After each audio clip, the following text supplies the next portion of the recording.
Umabot na po sa mahigit 1 bilyong piso ang halaga ng infrastruktura na napinsala ng lindol sa Bohol at iba pang lalawigan sa gitna o Central Visayas. Ayon yan sa pinakahuling tala ng NDRRMC. Kanina nag-inspeksyon ng mga taga-DPWH sa bayan ng Sikatuna at lungsod ng Tagbilaran at para matiyak nila kung kailangan ng tuluyang iabandona ang mga napinsalang gusali. Nakatutok si Ruth Cabal. Sa labas ng munisipyo ng Sikatuna na muna nag-o-opisina ang mga empleyado dito. Napinsala ng lindol ang bagong munisipyo na di pa nga raw nabibindisyonan at ginastusan ng 30 milyong piso. Sa unang inspeksyon ng mga taga-DPWH pagkatapos ng magnitude 7.2 na lindol, pinayuhan raw si Mayor Jose Eliorimo na iabandona na ang munisipyo. Pero kanina nang sinuri ang munisipyo ng Earthquake Quick Response Program ng grupo ng mga engineer sa bansa, pwede pa raw naman magamit ang munisipyo. So far, wala namang malaking structural damage dun sa structures niya. Intact pa rin yung columns and beams. And ang nakita nating mga cracks is more on the walls. So after clearing all the debris na may mga ceiling na bumagsak, yung mga walls na nag-crack, kailangan din nilang linisin yung mga cracks na nasa walls and probably replace them.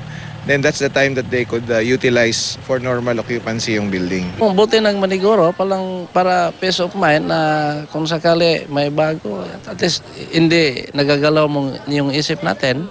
Nasa 1,400 pamilya ang apektado ng lindol dito sa Sikatuna. Wala lang natira sa bahay ni Lucia sa Barangay Poblasyon. Pero ngayon nagpapatayo na muna siya ng bagong bahay. Nangutang raw muna siya hanggat hinihintay maaprubahan ang loan sa GSIS. It start na kasi mag2 linggo na kaming higa ng lupa. Dito lang po sa Itong ano ko lang sa Diyos na wala yung nasaktan. sa pamilya. Aanhin ba yung ng bahay.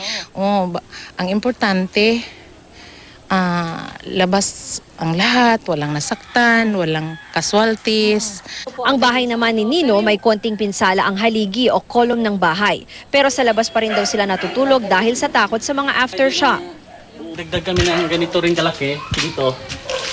Maglalagay kayo dyan para mas para maano support yung support. din. Doon sa beam. Oo. So engineer, ano po yun? Safe ba yun? Safe, very safe.